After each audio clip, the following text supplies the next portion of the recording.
ప్రజా ఉద్యమాల ద్వారానే దీర్ఘకాలిక సమస్యల పరిష్కారం అవుతాయని మాజీ ఎమ్మెల్సీ కేంద్ర విశ్రాంత జల వనరుల శాఖ కార్యదర్శి ఈఏఎస్ శర్మ అన్నారు. బుధవారం నాడు శ్రీకాకుళం జిల్లా ఇచ్చాపురం నియోజకవర్గంలో స్థానిక రైతులు ఏర్పాటు చేసిన ఉద్యమ కార్యాచరణ ప్రత్యేక సదస్సులో ఆయన ముఖ్య అతిథిగా పాల్గొని ప్రసంగించారు. జల వివాదాలు, వనరుల వినియోగం లేక శ్రీకాకుళం జిల్లాకు జరుగుతున్న నష్టాన్ని స్థానికులకు వివరించారు. వంశధార, బహుదా నదుల అనుసంధానం ద్వారా సుమారు 2 లక్షల ఎకరా ఆయకట్టుకు నీరు లభించే అవకాశం ఉందని తెలిపారు. వివిధ పార్టీ ప్రభుత్వాలు ప్రయత్నం చేస్తున్నా అది ఫలితాలు ఇచ్చే దిశ వరకు పయనించడం లేదని తెలిపారు. ట్రిబ్యునల్ ద్వారా నీటిని వాడుకునే అవకాశం ఉన్నా 15 టీఎంసీలకు పైగా నీరు వృధా సముద్రంలో కలుస్తుందని, ఇకపై ప్రజలే పోరాటాన్ని ఉధృతం చేయాల్సిన సమయం ఆసన్నమైందని శర్మ తెలిపారు. ఈ కార్యక్రమంలో శాసన మండలి సభ్యులు నర్తు రామారావు, రైతు సంఘం ప్రతినిధులు దేశెట్టి దాలిబంధు, జన్నెల ప్రసాద్, డాక్టర్ ప్రధాన శివాజీ, సమల్ల ప్రసాద్, నర్తు నరేంద్ర తదితరులు పాల్గొన్నారు.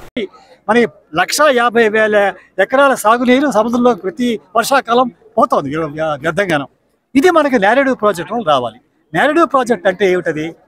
225 అడుగులు గుడుపూరు కింద నేరేటివ్ ప్రాజెక్ట్ హైట్ అంటే సముద్రాన్ని కంపేర్ చేస్తే 225 అడుగులు లెవెల్. అది గొట్టా బ్యారేజ్ 110 అడుగులు. మనం ఎప్పుడు పెద్ద ఎత్తున మనం ప్రాజెక్ట్ తీసుకుంటే ఆ నీరు పారడం ఈజీ, దూరం వెళ్ళొచ్చు. సో నా ఉద్దేశంలో ఏంటంటే నేరేటివ్ ప్రాజెక్ట్ పెట్టడం వల్ల మనకి చాలా ఉపయోగాలు ఉన్నాయి.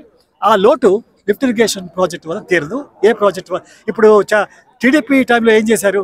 నాగావళి, మహేంద్ర తలయ, బహుదా అనుసంధానం ప్రాజెక్ట్ పెట్టారు. కానీ దానివల్ల కూడా ఆ లోటు తీరదు. నేరేడు రావాలి మనకి.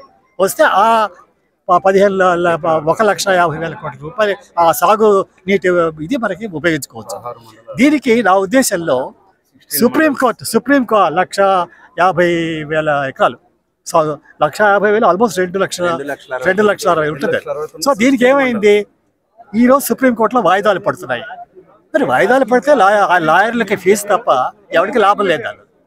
ఎవరో వెళ్ళి చెప్పాలి కదా సుప్రీంకోర్టు, అయ్యా చూడండి, మాకు ప్రతి వర్షాకాలంలో మీరు వాయిదాలు వేస్తే మాకు 2 లక్షల ఎకరాల సాగునీరుకి సముద్రంలోకి వెళ్ళిపోతుంది, మాకు న్యాయం, మాకు హక్కు ఇది, మా హక్కుకు మీరు భంగం చేస్తున్నారు వాయిదాల వల్ల అని లెక్కలతో ఒక అఫిడవిట్ ఫైల్ చేయాలి. నేను దాని మీద సహాయం చేస్తాను గవర్నమెంట్కి. సో అది ఎప్పుడైతే వాళ్ళు ఫైల్ చేశారో సుప్రీంకోర్టు కూడా మీరు వాయిదాలు పనికిరాదంటారు. వాళ్ళు ఎలాగ మీరు వాయిదాలు ఒరిస్సా ఎందుకు అడగాలి వాయిదాలు? ఆ నీళ్ళన్నీ మీకు సముద్రంలో పోతుంటే మీరు వాయిదాల వల్ల ఎవరికి లాభం? లాయర్లకి, ఇంకెవరికి లేదు లాభం. సో ఇటువంటి అఫిడవిట్ ఇదివరకు వేయలేదు. సో నేను అడుగుతున్నాను ముఖ్యమంత్రి గారిని, ఇటువంటి ఒక అఫిడవిట్ వేయండి, మంచి అడ్వకేట్ని పెట్టండి, అక్కడ పెట్టి గట్టిగా వాదించండి, వాయిదాలు లేకుండా ఈ తీర్పు రావాలి. ఈ వంశధార ట్రైబ్యునల్, రివర్ ట్రైబ్యునల్ మామూలు ట్రైబ్యునల్ కాదు, సుప్రీంకోర్టు వాళ్ళు పెట్టినటువంటి ట్రైబ్యునల్. అది వాళ్ళు ఇచ్చిన నిర్ణయం మేము ఒరిస్సా వాళ్ళు ధిక్కరిస్తున్నారు. అదొకటి. రెండోది ఏంటంటే